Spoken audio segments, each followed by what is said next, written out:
Good morning, everyone.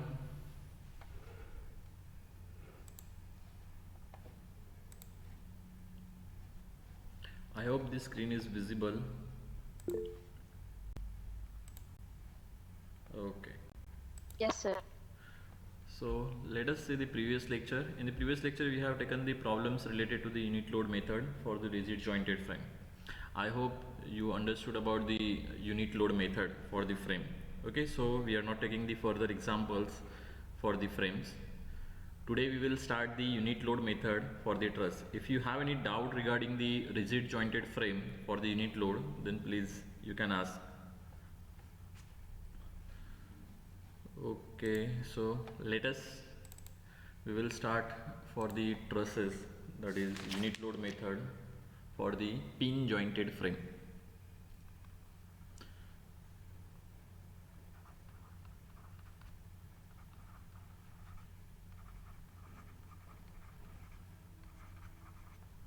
Okay, whatever pin jointed frame means every joint pin joint रहेगा जिसको हम लोग बोलते हैं दैट इज ट्रस.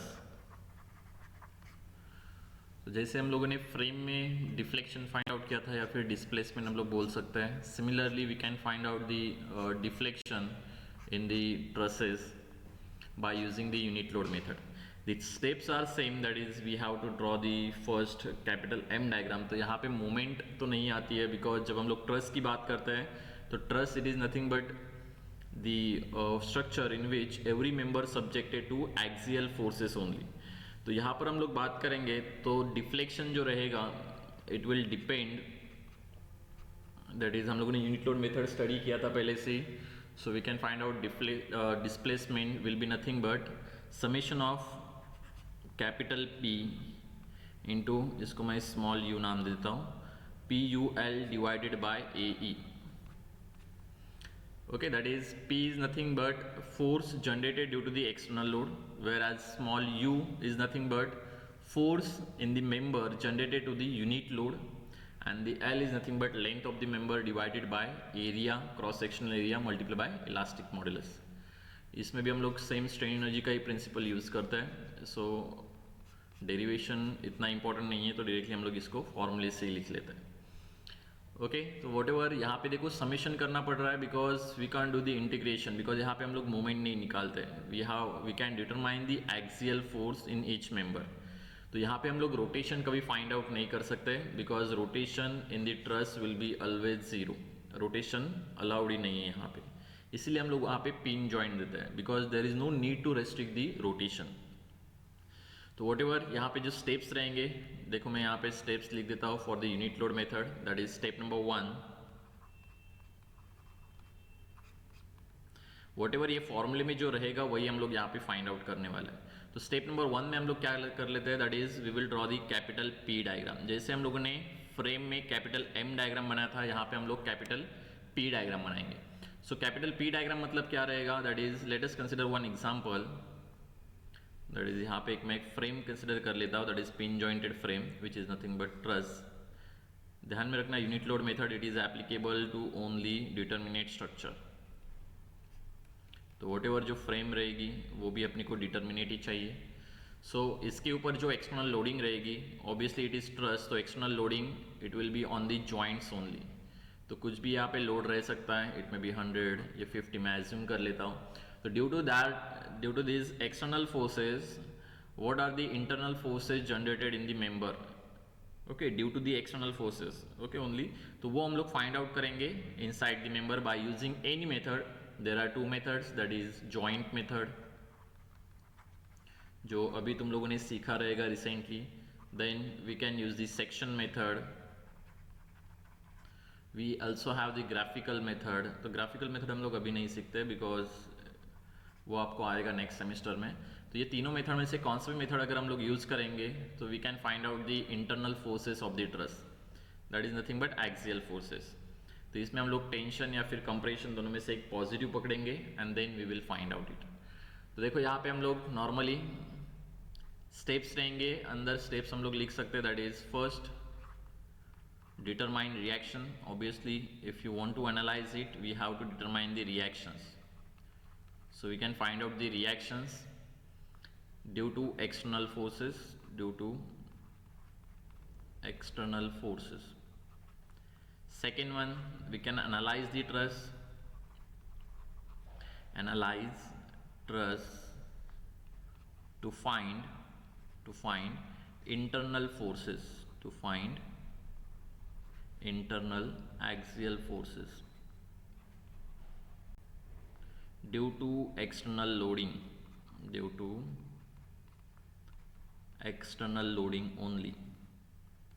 वॉट जो एक्सटर्नल लोड है उसकी वजह से हम लोग इंटरनल फोर्सेस फाइंड आउट करेंगे विद डायरेक्शंस. तो यहाँ पे हम लोग डायरेक्टली फाइंड आउट कर सकते हैं. ओके, जो हम लोग बताएंगे जब स्टेप्स आएंगे तुम लोगों को पता चल जाएगा. मैं टोटल डिटेल में नहीं लिख रहा हूँ, वॉट जो डिटेल में रहेगा हम लोग प्रॉब्लम जब लिखेंगे तभी तुम लोगों को पता चल जाएगा. तो डायरेक्शन हम लोग कैसे लेते हैं या फिर डिटरमाइन कैसे लेते हैं, वॉट ये जो फोर्सेस रहेंगे वो हम लोग डिटरमाइन करने के बाद we will go for this step number 2. That is step number 2 is nothing but small you diagram. जैसे हम लोगों ने वहाँ पे स्मॉल एम डायग्राम बनाया था, यहाँ पे हम लोग स्मॉल यू डायग्राम बनाएंगे.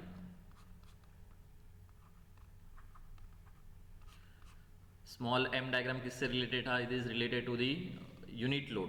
तो यहाँ पे भी हम लोग यूनिट लोड अप्लाई करेंगे टू डिटरमाइन द डिफ्लेक्शन. तो यहाँ पे देखो stepwise first we will remove all external loading, remove all external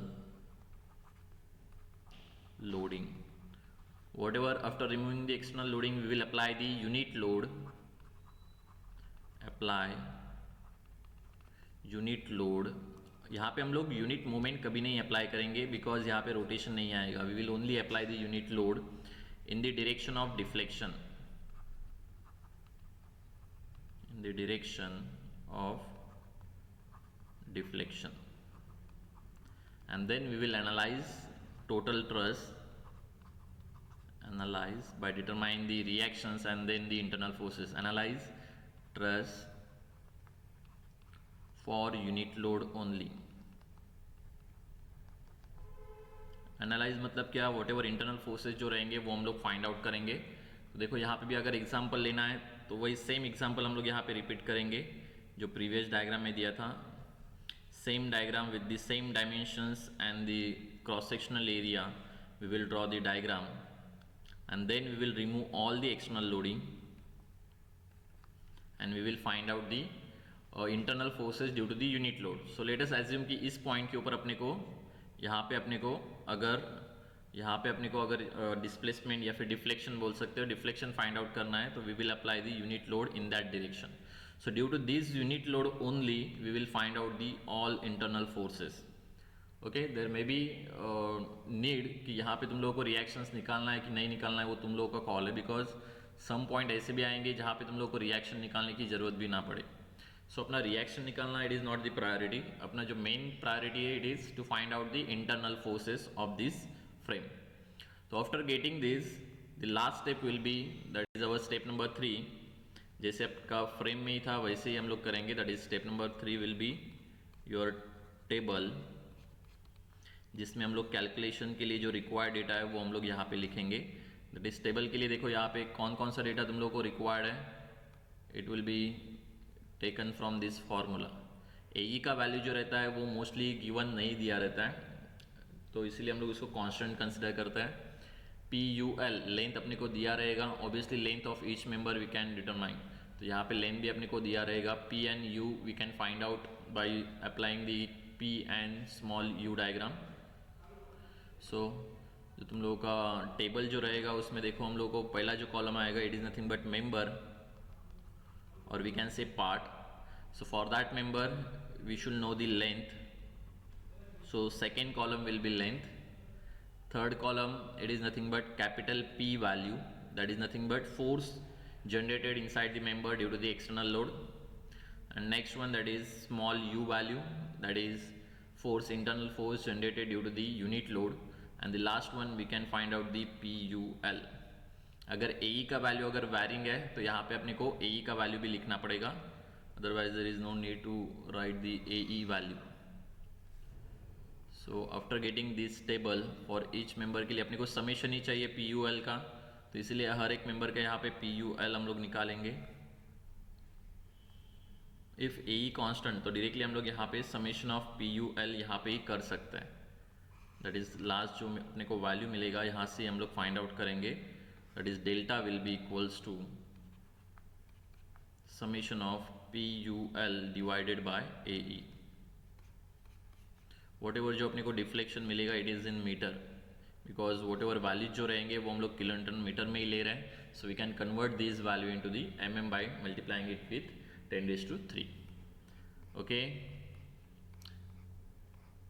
these are the 3 simple steps जो हम लोगों ने फ्रेम के लिए भी फॉलो किए थे, और सेम हम लोग यहाँ पे फॉलो करेंगे ट्रस के लिए।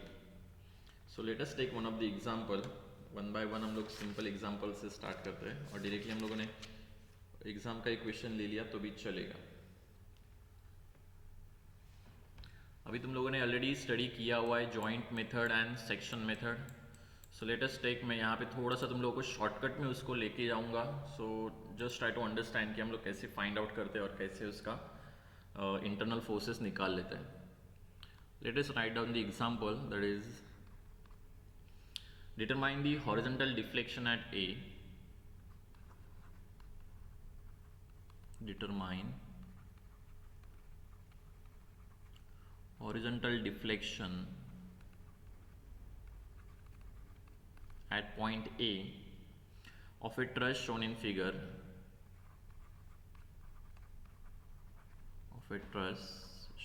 figure, figure is given using the unit load method. A is same for all the members, A will be constant for all members. Okay, already given है यहाँ पे मेंबर्स, सब मेंबर्स के लिए ये कांस्टेंट है। नहीं गिवन रहेगा तो भी हम लोग एज्यूम कर सकते हैं कि वो कांस्टेंट ही रहेगा। अगर वैल्यू गिवन है तो we will use that value. So let us take diagram, तुम लोगों को गिवन है तो मैं यहाँ पे डायग्राम बना लेता हूँ। Please understand it properly, because जो फर्स्ट सम जो तुम लोगों को अंडरस्टैंड होगा उसके हिसाब से ही हम लोग बाकी के सम्स क्रिएट करेंगे। Be ready with your calcy, because यहाँ पे जो तुम लोगों के आंसर जो रहेंगे मैं तुम लोगों से ही लेने वाला हूँ।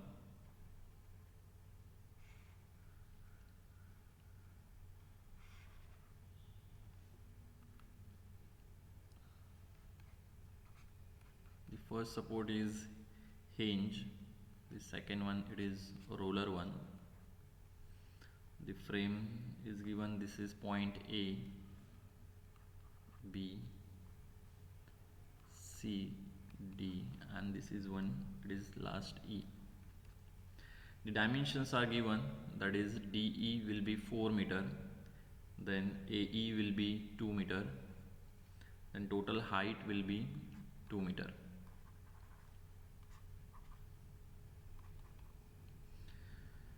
Then the loading is given. At point B there is one horizontal load, that is nothing but 20 kilonewton. At point A there is one vertical load, that is 10 kilonewton. तो फर्स्ट स्टेप जो रहेगी अपनी capital P diagram. तो capital P diagram के लिए हम लोग P analysis करेंगे, capital P। But before that we will find out ये जियोमेट्री। जो अपने को डिस्टेंसेस अननोन है वो हम लोग पहले से ही फाइंड आउट करेंगे। वट एवर जो एंगल जो अपने को अननोन रहेंगे वो भी हम लोग पहले फाइंड आउट करेंगे। सो इफ़ यू ऑब्जर्व, यहाँ से हम लोग 2 एंगल्स अपने को मिल रहे हैं, बिकॉज अपने को अगर रिजॉल्व करना है तो ये 2 एंगल्स अपने को एज्यूम करने पड़ेंगे। सो let us consider this is our theta, इसको मैं थीटा एज्यूम कर लेता हूँ, और इस एंगल को यहाँ पे थीटा 1 एज्यूम कर लेता हूँ। So now we can find out the theta and theta 1 value, because front side and adjacent side is known to us. So theta will be nothing but tan inverse of front side divided by adjacent side. तो front side देखोगे तो 2 है और adjacent it is nothing but 4 मीटर। तो यहाँ से अपने को थीटा का वैल्यू मिलेगा। प्लीज चेक करो थीटा का वैल्यू कितना है।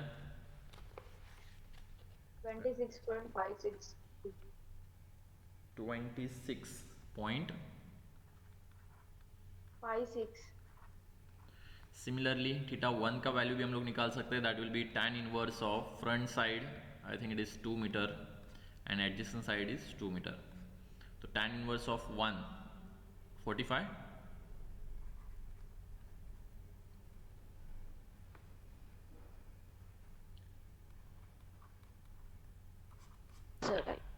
ओके तो ये फ्रंट साइड और एडजेसेंट साइड सेम है, तो मतलब ये 90 है तो ये 45 रहेगा। ओके नॉर्मली अगर आता है तो हम लोग एक ही एंगल अगर आएगा तो it will be very easy, but now we will find out the support reactions. Okay step number 1 हम लोग ले रहे हैं, that is capital P diagram. तो इसको ही मैं यूज़ कर लेता हूँ, इस डायग्राम को ही, to find out the reactions. So let us find out the reactions. To find out reactions we have to assume certain reaction, यहाँ पे हम लोग को एज्यूम करना पड़ेगा। सो लेट अस कंसिडर, मैं यहाँ पे एज्यूम कर लेता हूँ कि reaction at point E it is vertically upward. यहाँ पे R ही नहीं लिख सकते बिकॉज दो रिएक्शंस आ रहे हैं, तो इसको मैं V लेता हूँ। At point D vertical will be VD and horizontal will be HD. So now we can find out these reaction by using these simple your static equilibrium equations. If we take summation of moment at point D is equals to 0. Okay, D पे क्यों ले रहे हैं, because वहाँ पे number of reactions ज़्यादा है। So we can take summation of your clockwise moment positive, if you want anti clockwise you can take. तो D पे हम लोग अगर मोमेंट ले रहे हैं तो देखो ये HD और VD का मोमेंट तो 0 हो जाएगा।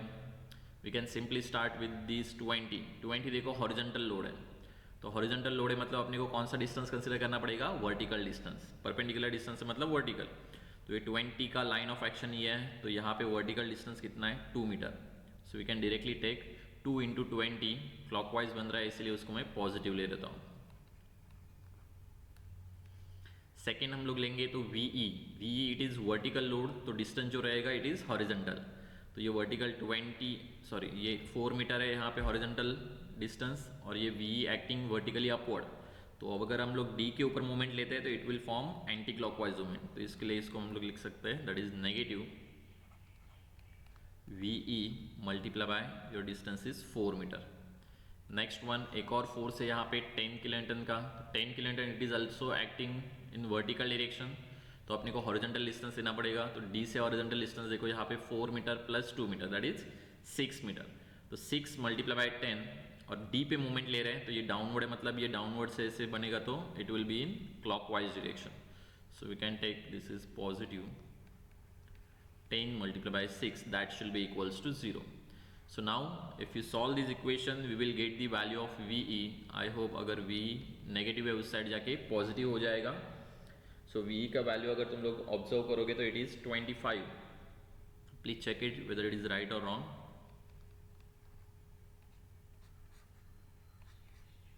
25 kilonewton, sir. Yes. Similarly, we can find out the VD value by using the second equilibrium equation, that is summation of vertical forces is equals to 0. For that we can use vertically upward force positive. So now if you take summation of vertical forces, तो देखो यहाँ पे VD है, VE है, और यहाँ पे 10 kilonewton है। ये 20 कंसिडर नहीं होगा because it is in horizontal direction. So VD plus VE we can write VD plus VE minus 10 that should be equals to 0 because we are taking vertically upward force positive. So now if you put the value of 25, तो ये 25 minus 10 check करोगे तो ये आ जाएगा VD plus 25 minus 10 will be 15 that should be equals to 0. तो यहाँ पे अपने को वैल्यू जो मिल रहा है इट इज़ -15 किलोन्यूटन। -15 आ रहा है मतलब क्या हो रहा है, वॉट एवर मैंने जो डायरेक्शन एज्यूम किया हुआ है यहाँ पे वो अपोजिट डायरेक्शन में।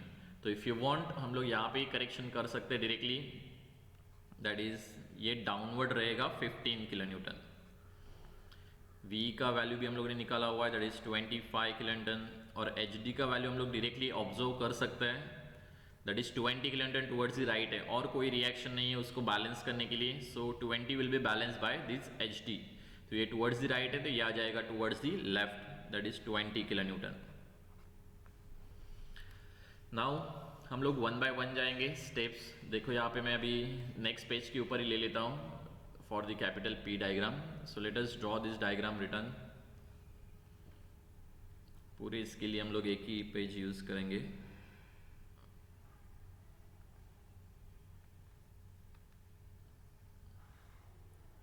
फर्स्ट स्टेप जो रहेगी अपनी for the capital P diagram that is nothing but we have to determine zero force member. Okay 1 by 1 हम लोग देखेंगे। फर्स्ट डायग्राम ड्रॉ कर लेते हैं। डिस्टेंसेस ऑलरेडी अपने को पता है। अभी यहाँ पे अपने को रिएक्शंस पता है कि वी डी का value it is downward 15 kilo Newton, then your VE value it is upward 25 kilonewton, your HD value it is towards the left 20 kilonewton. At this point यहाँ पे एक 20 का लोड है, 20 kilonewton towards the right, और यहाँ पे एक downward load है that is 10 kilonewton. Total height अगर चेक करोगे तो इज 2 मीटर, ये तुम लोगों का 2 मीटर है और ये तुम लोगों का 4 मीटर है. So we have the angle, this is theta and this is angle is theta 1. So now let us give the naming. This is D point, C, B, A और ये E point. Now first step जो रहेगी, first हमेशा ध्यान में रखना, first we will find the zero force member. Zero force member क्या होता है? जीरो फोर्स मेंबर ध्यान में रखना, देयर आर ओनली 2 ट्रिक्स है. अगर फर्स्ट ट्रिक क्या रहेगा, अगर ये टी फॉर्म कर रहा है किसी भी जॉइंट के ऊपर, अगर टी फॉर्म हो रहा है तो देखो इसके डायरेक्शन में अगर कोई यहाँ पे लोड नहीं है तो ये मेंबर जो रहेगा it will carry the zero force. T form हो रहा है तो this is first condition. Second condition will be, अगर किसी भी जॉइंट के ऊपर ओनली दो मेंबर्स अगर मीट हो रहे हैं, फोर्सेस नहीं, अगर किसी भी जॉइंट के ऊपर 2 मेंबर्स अगर मीट हो रहे हैं और उस जॉइंट के ऊपर कोई लोड नहीं है, प्लीज ट्राई टू अंडरस्टैंड, अगर जॉइंट के ऊपर कोई लोड नहीं है और ओनली 2 मेंबर्स कनेक्ट हो रहा है तो दोनों के दोनों मेंबर्स जीरो फोर्स मेंबर रहेंगे. Okay, this is our condition कि हम लोग zero force member find out करेंगे. सेकेंड स्टेप जो रहेगी, ओके, ये अपना जॉइंट का ही मेथड है लेकिन हम लोग इसको थोड़ा सा शॉर्टकट में ले रहे हैं. सेकेंड इसमें क्या करेंगे, we will find out only directions. Find directions of direction of member forces. Okay, we will not find out the directly magnitude, we will just find out the directions. अगर directions मिल गए तो अपने को बाद में नेगेटिव वैल्यू नहीं मिलेगा. So first we will try to find out the directions only, then we will find out the magnitude. Third step में हम लोग मैग्नीट्यूड फाइंड आउट करेंगे. Okay, so now let us observe zero force member. अगर check करोगे तो इस diagram में किधर जीरो फोर्स मेंबर तुम लोगों को दिखाई दे रहा है क्या? We have only 2 conditions. Yes, anyone कोई बता सकता है इसमें जीरो फोर्स मेंबर कौन कौन सा है? जो है यस, सी जॉइंट से जो है, सी जॉइंट से. ओके, सी जॉइंट अगर ऑब्जर्व करोगे देखो 2 मेंबर्स यहाँ पे कनेक्ट हो रहे हैं और सी जॉइंट के ऊपर कोई फोर्स नहीं है. सो बाय लॉजिक अगर चेक करोगे सेकेंड कंडीशन देखो, यहाँ पे 2 मेंबर्स कनेक्टेड है, कोई यहाँ पे फोर्स नहीं है, तो ये दोनों के दोनों मेंबर जीरो फोर्स मेंबर रहेंगे. Is there any other member? Okay, यहाँ पे और कोई मेंबर नहीं है बिकॉज यहाँ पे अगर चेक करोगे तो यहाँ पे लोड है 25 किलोन्यूटन का रिएक्शन है, तो यहाँ से भी इसका हम लोग बोल नहीं सकते कि ये जीरो फोर्स मेंबर है. सो let us try second, that is find the direction of forces. ये अभी जीरो फोर्स हो गए तो इसका डायरेक्शन फाइंड आउट करने की जरूरत नहीं है, डायरेक्टली मेंबर हम लोग नहीं है ऐसे ही एज्यूम करेंगे, इसका कुछ यूज नहीं है अभी. So now let us start with the directions. Directions के लिए हम लोग कोई भी एक जॉइंट लेंगे जहाँ पे कम से कम अननोन रहेंगे. सो if you observe a point, तो ए पॉइंट के ऊपर सिर्फ 2 मेंबर का फोर्सेस यहाँ पे अननोन है, तो ए पॉइंट से हम लोग स्टार्ट करेंगे. So let us start with the A point. अपने को क्या करना है, it's very simple, we have to take only summation of vertical force and summation of horizontal force. इसका मतलब क्या हुआ कि वर्टिकल डायरेक्शन में तुम लोगों का जो भी फोर्स रहेगा उसको बैलेंस करना है, हॉरिजॉन्टल में भी जो भी फोर्स रहेगा उसको बैलेंस करना है. ना फिर ठीक से अगर तुम लोग ऑब्जर्व करोगे वर्टिकल डायरेक्शन में देखो ये 10 किलोन्यूटन डाउनवर्ड है, तो अगर ये 10 किलोन्यूटन डाउनवर्ड है, अगर अपने को summation of vertical forces zero करना है तो 10 किलोन्यूटन अपवर्ड भी आना चाहिए. कहाँ से? तो ये अपवर्ड फोर्स कहाँ से आएगा? ऑब्वियसली ये ए बी इंक्लाइन फोर्स है, तो ये इंक्लाइन मेंबर का ही फोर्स यहाँ पे वर्टिकल में उसका कंपोनेंट आने वाला है, if I am not wrong. तो वॉटेवर जो ए बी का वर्टिकल कंपोनेंट आएगा वही इसको बैलेंस करेगा, दैट इज 10 किलोन्यूटन को जीरो बनाएगा. तो 10 किलोन्यूटन को जीरो करने के लिए if this 10 kilonewton is downward, तो ऑब्वियसली इसका कंपोनेंट जो आएगा it should be upward. Upward मतलब अवे फ्रॉम द जॉइंट है, तो ये कंपोनेंट अगर अवे फ्रॉम द जॉइंट जा रहा है तो ऑब्वियसली ये मेंबर का फोर्स जो रहेगा वो भी अवे फ्रॉम जॉइंट जाएगा, तभी जाके इसका वर्टिकल कंपोनेंट है वो अपवर्ड बनने वाला है। Are you getting this everyone? Yes और no?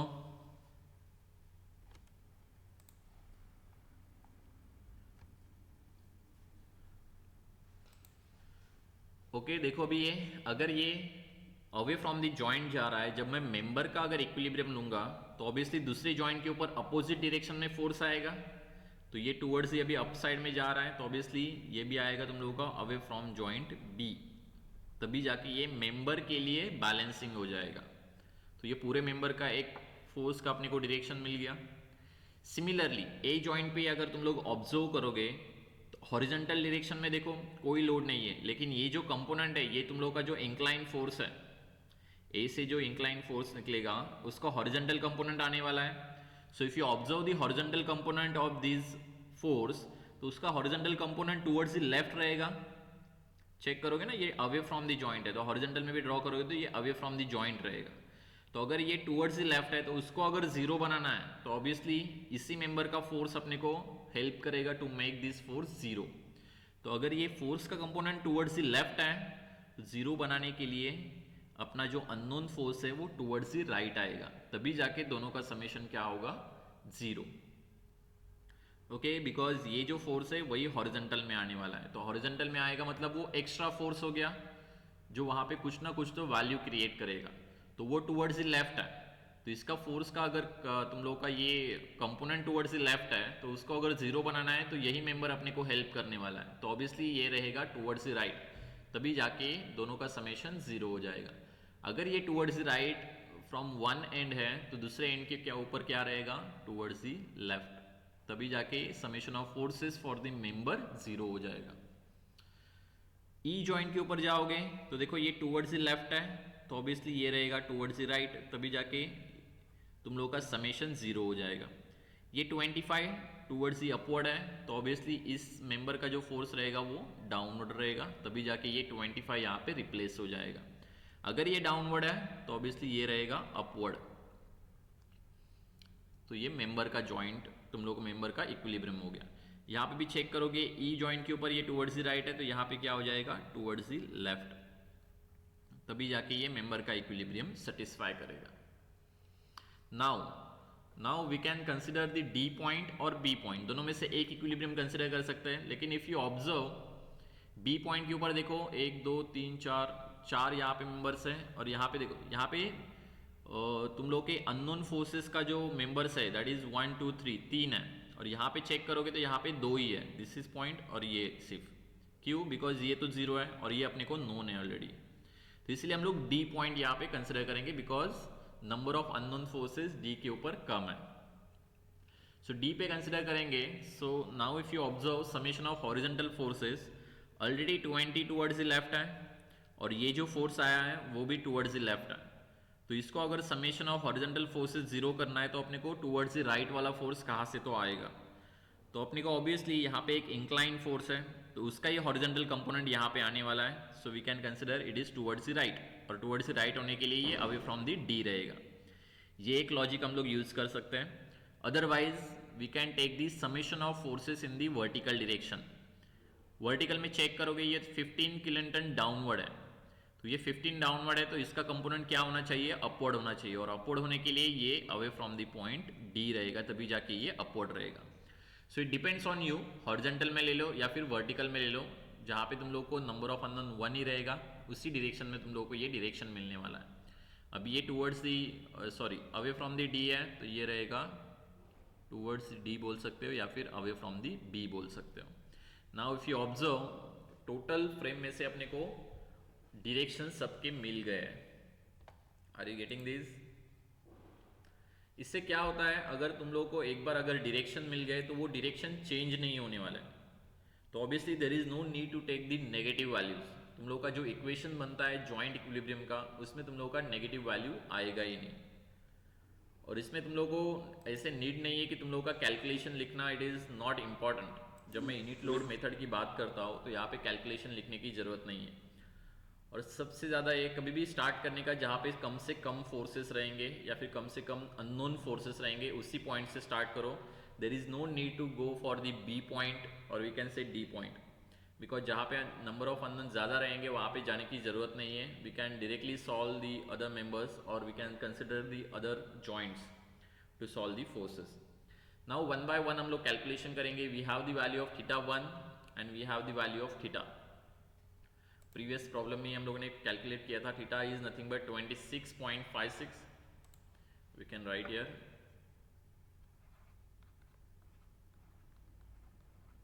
And theta 1 is nothing but 45 degree. Now हम लोग डायरेक्टली कैल्सी में भी अगर पुट करते इक्वेशन तो भी चलेगा. We have the option for the equation solution. तो इक्वेशन में हम लोग हमेशा जो अननोन फोर्स है उसको x मानेंगे और उसको हम लोग वहाँ पे पुट करेंगे. Okay, so now A point से अगर हम लोग स्टार्ट करेंगे so we can write one by one equation at joint A. अगर तुम लोग ट्रस में अगर तुम लोगों ने सीखा हुआ है फ्रॉम दी ट्रसेस तो वहाँ से हम लोग वैसे भी लिखा तो भी चलेगा, अगर नहीं लिखा तो भी चलेगा. ओके, तो वन बाय वन हम लोग लेते हैं. That is joint A.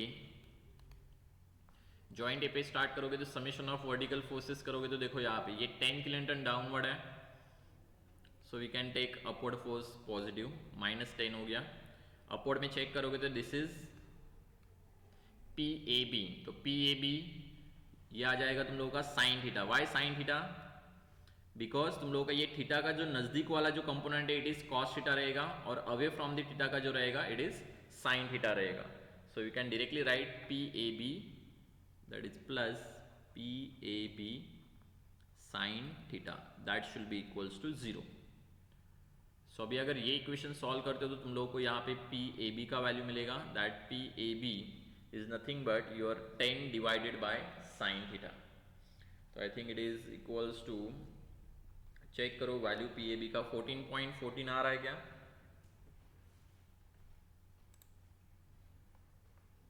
Please check. Yes, it is 14.14.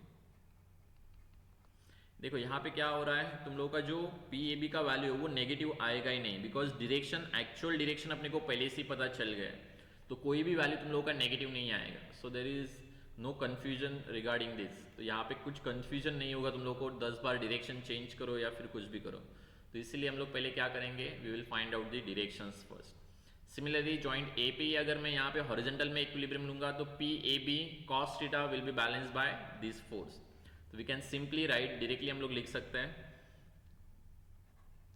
P A E will be nothing but P A B cos theta. तो डायरेक्टली अपने को यहाँ पे पी ए ई का वैल्यू मिल जाएगा.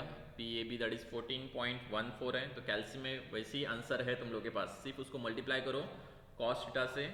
सो we will get this value. I think it is also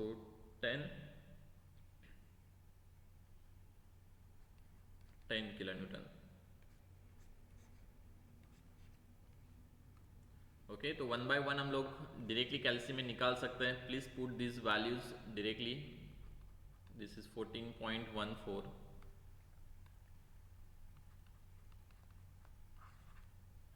this is 10 kilonewton. ये 10 directly यहाँ पे कैरी फॉरवर्ड हो जाएगा बिकॉज कोई इंक्लाइन मेंबर नहीं है. तो ये 10 को बैलेंस करने के लिए डायरेक्टली यहाँ पे डी ई मेंबर है. तो डायरेक्टली यहाँ से हम लोग बोल सकते हैं डी मेंबर में भी तुम लोगों का जो वैल्यू रहेगा इट इज 10. ई मेंबर पे देखो ये 25 अपवर्ड है तो 25 डाउनवर्ड डायरेक्टली बैलेंस हो जाएगा. There is no need to solve it, we can directly observe it. ये 25 तो ये भी 25 रहेगा. नाउ यहाँ पे भी कैलकुलेशन करोगे, देखो डी पॉइंट के ऊपर हर एक जॉइंट पे टोटल सॉल्व करने की जरूरत नहीं है. अपने को नीड क्या है, यहाँ पे ऑलरेडी ये 10 पता है, सिर्फ ये मेंबर का अपने को फोर्स चाहिए that is D B member. So we can observe this 15 will be balanced by this P D B that is x sine theta away from the theta. ध्यान में रखना जो थीटा के नजदीक वाला कंपोनेंट रहेगा it is cos theta. There is no need कि horizontal component ही कॉस थीटा रहे. थीटा के नजदीक वाला कंपोनेंट रहेगा कॉस थीटा और थीटा के अवे फ्रॉम जो कंपोनेंट रहेगा, दूर वाला जो कंपोनेंट रहेगा इट इज साइन थीटा. तो सिंपली अगर इसका वर्टिकल कंपोनेंट लेते हैं तो that will be x sine theta will be balance by 15. तो x कितना रहेगा 15 divided by sine theta. Please check the answer. 15 divided by sine theta. 15 divided by sine theta. 33.56. Yes, 33.55 हम लोग लिख लेते हैं डायरेक्टली. अंडरस्टूड. अपने को देखो हर एक जॉइंट कंसिडर करने की जरूरत नहीं पड़ी. There is no need to write all the joints. B joint के ऊपर तो हम लोग गए ही नहीं. ऑलरेडी अगर जाते थे तो तुम लोग बहुत कन्फ्यूजन यहाँ पे क्रिएट कर देते. So there is no need to go for every joint. जहाँ से अपने को डायरेक्टली वैल्यू पता है तो हम लोग डायरेक्टली लिख सकते हैं. ओके, फॉर ट्रस्ट के लिए बेसिक जो कैलकुलेशन है उसके लिए तुम लोग सिर्फ वेरिफिकेशन के लिए ये चेक कर सकते हो, लेकिन नॉर्मली तुम लोग को वो बेसिक कैलकुलेशन में लिखना पड़ेगा. बट जब तुम लोग यूनिट लोड मेथड यूज़ कर रहे हो तो डायरेक्टली ये डायग्राम भी बनाया तो भी चलेगा. ओके, सो आफ्टर दिस इसको मैं नाम दे देता हूँ. This is capital P diagram. Second हम लोग लेंगे that is small you diagram. तो स्मॉल यू डायग्राम में हम लोग क्या करते हैं, we will draw the same diagram. जो डायग्राम है we will remove all the external loading and we will apply the unit load. तो इसके लिए हम लोग रिटर्न एक डायग्राम ड्रॉ करते हैं. दैट इज स्टेप नंबर 2 के लिए.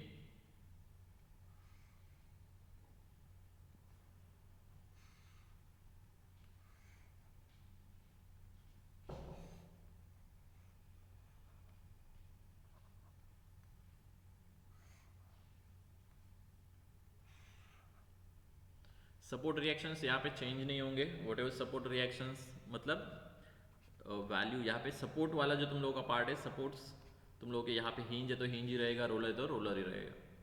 चेंज क्या होगा, ओनली लोडिंग. यहाँ पे भी एक्सटर्नल लोडिंग में कुछ नहीं लिख रहा हूँ. अपने को पूछा क्या है, we have to determine the horizontal reflection at point A. तो ए पे हॉरिजॉन्टल रिफ्लेक्शन पूछा है तो पॉइंट ए देखो यहाँ पे कौन सा है, ये ए पॉइंट है तुम लोग का. This is A, B, C, D और ये वाला तुम लोग का लास्ट ई. तो ए पे तुम लोग को हॉरिजॉन्टल डिफ्लेक्शन पूछा है तो यहाँ पे हम लोग हॉरिजॉन्टल लोड अप्लाई करेंगे. जहाँ पे डिफ्लेक्शन पूछा रहेगा वहाँ पे हम लोग यूनिट लोड अप्लाई करेंगे. तो यहाँ पे इसलिए ए पॉइंट के ऊपर हम लोग हॉरिजॉन्टल लोड अप्लाई कर रहे हैं. तो now for this horizontal load we can find out this reactions. तो रिएक्शंस के लिए अपने को डिस्टेंसेस चाहिए. तो for D member it is 4 meter और for A it is 2 meter और हाइट भी तुम लोगों का 2 मीटर है. So now simply we can find out the reactions at point D and E. If you take the horizontal summation तो देखो यहाँ पे 1 किलोन्यूटन टुवर्ड्स द राइट है. तो obviously at point D there should be one reaction in the horizontal direction that is 1 kilonewton towards the left. तो automatically we can say summation of horizontal force is 0. Now if you take moment on point D, देखो मैं equation लिख नहीं रहा हूँ, सिर्फ understand करने की कोशिश करो कि डी पे अगर मैं मोमेंट लेता हूँ summation of moment is equals to 0 तो एक्सटर्नल फोर्स का कुछ मोमेंट आ रहा है क्या, ऑब्वियसली नहीं आ रहा है. क्योंकि 1 kilonewton will pass through point D, that is line of action of 1 kilonewton will pass through point D. तो there is no need to calculate the moment. तो हम लोग डायरेक्टली उसको अवॉइड कर सकते हैं. Okay, so we can directly write, अगर इसका मोमेंट ही नहीं आ रहा है एक्सटर्नल फोर्सेस से तो उसको रेजिस्ट करने की जरूरत ही नहीं है. तो ई पे जो मोमेंट मिलेगा दैट इज ई पे जो फोर्स मिलेगा वो हम लोग बोल सकते हैं it is 0. Y 0, because D पे जो एक्सटर्नल फोर्स है उसका मोमेंट 0 है तो इससे भी आने वाला मोमेंट भी 0 रहेगा. तो 0 कब रहेगा, जब इसका वैल्यू 0 रहने वाला है. Now if you take this summation of vertical forces तो ये 0 है तो ये भी क्या हो जाएगा, 0 ही रहने वाला. ओके, और स्मॉल यू डायग्राम में मोस्ट ऑफ दी थिंग्स तुम लोगों को 0 0 ही करके आएंगे. So it is very simple one. This is step number 2 that is small you diagram. तो स्मॉल यू डायग्राम के लिए हम लोगों ने पूरा रिमूव कर दिया and then we have applied only 1 kilonewton. तो 1 किलोन्यूटन के लिए देखो मोस्ट ऑफ दी थिंग्स तुम लोगों के 0 ही रहेंगे. Now we will find out the 0 force member. देखो ये बहुत सिंपल है, यहाँ पे अपने को इतना कैलकुलेशन करने की जरूरत ही नहीं है.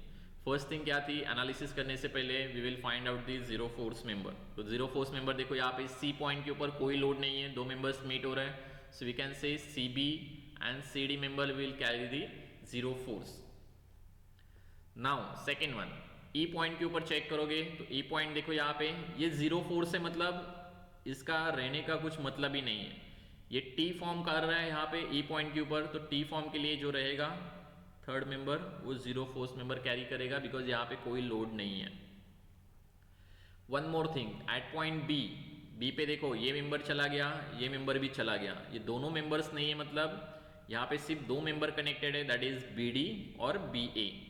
तो बी डी और बी ए कनेक्टेड है और कोई लोडिंग नहीं है, सो वी कैन से ये भी जीरो फोर्स मेंबर है और ये भी जीरो फोर्स मेंबर है। Are you getting this? Check करोगे तो पूरा पार्ट में यहाँ पे जीरो फोर्स मेंबर ही आ रहा है। Is there any difficulty?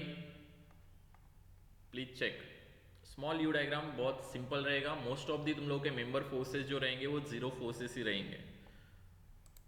Now we will take the AE member and DE member. Observe करोगे, देखो ए पॉइंट के ऊपर अगर ऑब्जर्व करोगे यहाँ पे टुवर्ड्स दी राइट फोर्स है, तो उसको बैलेंस करना है, तो यहाँ पे क्या रहेगा, टुवर्ड्स दी लेफ्ट फोर्स अपने को रिक्वायर्ड रहेगा टू बैलेंस दिस 1 किलोन्यूटन। अगर ये टुवर्ड्स दी लेफ्ट है तो मेंबर इक्विलिब्रियम में यहाँ पे टुवर्ड्स दी राइट फोर्स रहने वाला है। नाउ अगर ये टुवर्ड्स द राइट है, at point E there should be one towards the left force to balance this. Return अगर ये टुवर्ड्स द लेफ्ट है तो यहाँ पे रहेगा टुवर्ड्स द राइट। तो ऑटोमेटिकली तुम लोग चेक करोगे तो ये मैच हो रहा है, यहाँ पे टुवर्ड्स द लेफ्ट 1 किलोन्यूटन है। तीनों के वैल्यूज सेम ही रहेंगे बिकॉज कोई इंक्लाइन लोड नहीं है। ये टुवर्ड्स द लेफ्ट 1 किलोन्यूटन तो ये टुवर्ड्स द राइट 1 किलोन्यूटन रहेगा, ये टुवर्ड्स द लेफ्ट है तो ये भी टुवर्ड्स द राइट 1 किलोन्यूटन रहेगा। So this is your small you diagram. Okay, after getting this diagram last जो स्टेप रहेगी that is nothing but your table, step number 3। सो यहाँ पे लिखो, अदरवाइज नेक्स्ट पेज यूज करो।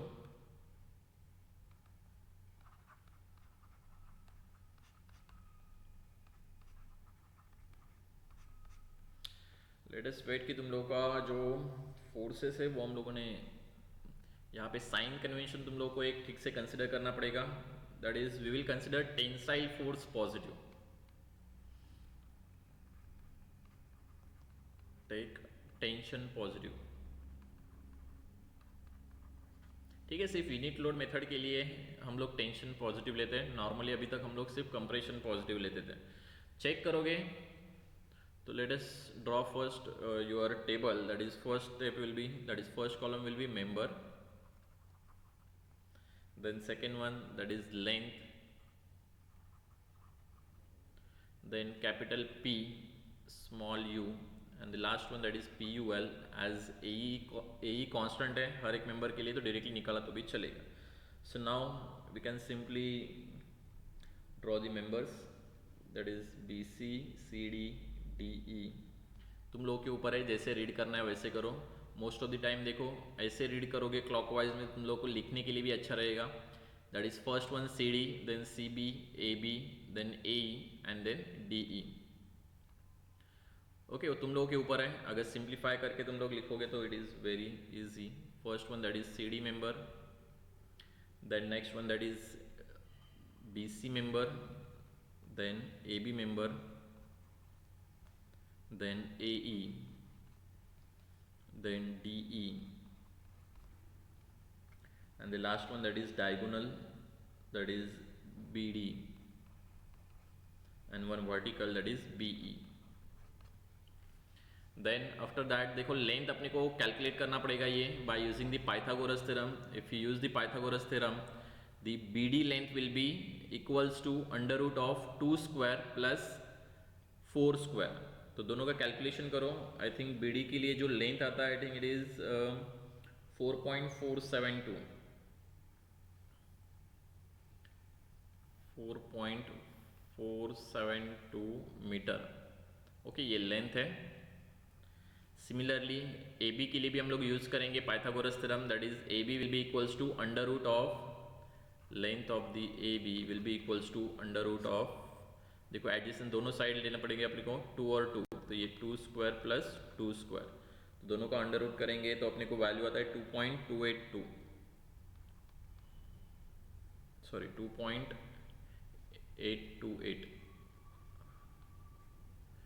ठीक है, अपने को ये लेंथ, अपने को डायगोनल लेंथ हम लोग पाइथागोरस से ही निकालेंगे मोस्टली।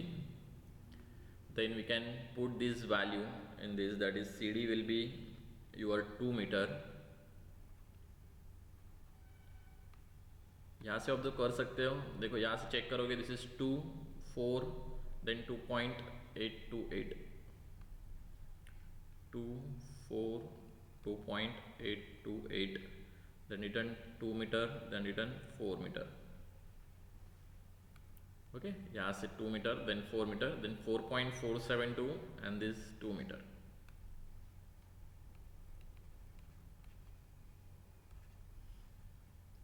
P की वैल्यू अगर तुम लोग चेक करोगे तो CD के लिए इस डायग्राम से CD के लिए 0, CB के लिए 0, देखो 0 0 14.14, तो we can write this is 0 0 14.14. Now ये 14.14 मैंने क्या बोला है, टेंशन पॉजिटिव है, तो ये 14.14 पॉजिटिव आएगा या नेगेटिव आएगा? प्लीज़ तुम लोगों ने ट्रस्ट स्टडी किया हुआ है, so we can say it, ये 14.14 पॉजिटिव रहेगा या नेगेटिव रहेगा? टेंशन पॉजिटिव बोला है मैंने, तो ए बी के अंदर जो फोर्स है वो टेंसाइल है या कंप्रेसिव है? Yes, anyone? टेंसाइल रहेगा ना सर। क्या रहेगा? नेगेटिव। देखो हम लोग जो निकालते हैं, हमने कौन सा मेथड यूज किया है? मैंने जॉइंट मेथड। तो जॉइंट मेथड में जो मैंने फोर्सेस जो निकाला है वो कौन से फोर्सेस रहेंगे? It's joint forces. ध्यान मेरे को अंडरस्टैंड करो थोड़ा, जो मैंने फोर्सेस निकाले हुए हैं these are nothing but joint forces. जब वो मेंबर के ऊपर चले जाएंगे तो अपोजिट डायरेक्शन में जाएंगे, तो ये देखो ये हो जाएगा इस डायरेक्शन में और ये हो जाएगा इस डायरेक्शन में। अगर मैं मेंबर को ऑब्जर्व करता हूं तो मेंबर किस में? टेंशन में। Are you getting this? ये ग्रीन से जो निकाला हुआ है इससे तुम लोगों को पता चलेगा जो जॉइंट फोर्सेज रहेगा मेंबर के ऊपर जाते समय वो डायरेक्शन चेंज करता है। तो ऑब्वियसली मेंबर को अगर ऑब्जर्व करोगे अभी ए बी के लिए तो ये it is in tension not in compression. Okay, because whatever जो फोर्सेस मैंने यहाँ पे लिखे हुए वो सब के सब जॉइंट फोर्सेस हैं, नॉट ए मेंबर फोर्सेस। भले ही उसका वैल्यू सेम रहेगा लेकिन उसका डायरेक्शन अलग रहता है। Are you getting this? तो इसीलिए हम लोग बोल सकते हैं 14.14 ये यहाँ पे पॉजिटिव रहेगा because it is tensile force. Okay, इसलिए थोड़ा सा ध्यान दे दो, यानी कि जो मेथड यूज करे, अगर मैंने सेक्शन मेथड यूज किया होता था तो जैसे डायरेक्शन आता था उसके हिसाब से मैं देख लेता था, लेकिन अभी हम लोग जॉइंट मेथड यूज कर रहे हैं तो जॉइंट के ऊपर तुम लोगों का जो फोर्स रहेगा वो मेंबर के ऊपर जाते समय डायरेक्शन चेंज करेगा, तो उसके हिसाब से उसका डायरेक्शन हम लोग देखेंगे। तो आफ्टर दैट देखो यहाँ पे 14.14 के बाद देन यहाँ पे ये नेगेटिव आएगा because it is compressive, -10 -10, so we can write here that is -10 -10.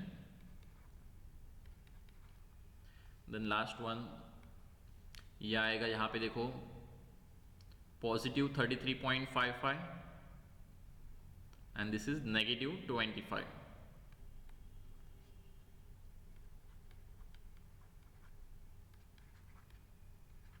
After getting this small you diagram देखो यहाँ पे most of the forces zero ही रहेंगे, सिर्फ दो ही फोर्सेस है, डायरेक्टली हम लोग वही लिख लेते हैं। डीई और एई मेंबर में इट इज टेंसाइल, तो दोनों के दोनों पॉजिटिव रहेंगे, डीई और एई member.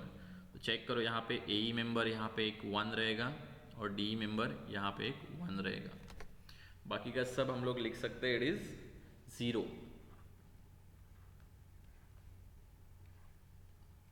Now we will find out the PUL।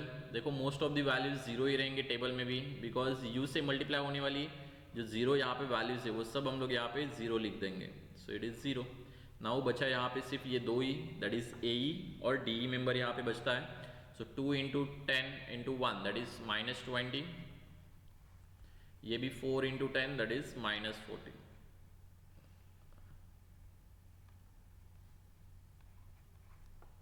Okay, और कोई यहाँ पे कुछ बचा नहीं है, U का वैल्यू यहाँ पे 1 है, so now we can take summation of PUL और we can directly write that is summation of PUL will be nothing but -20 + -40 that is -60।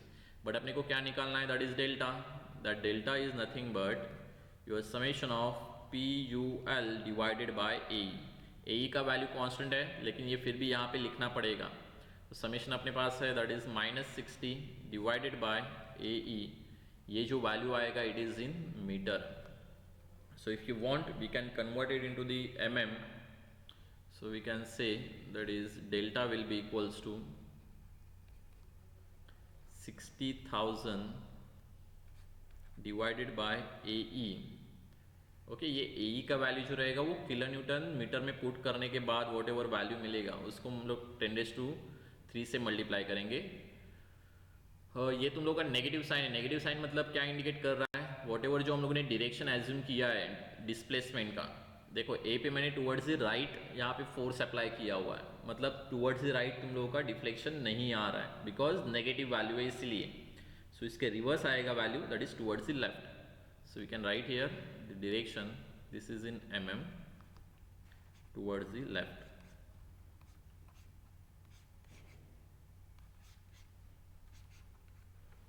Okay, is there any doubt please?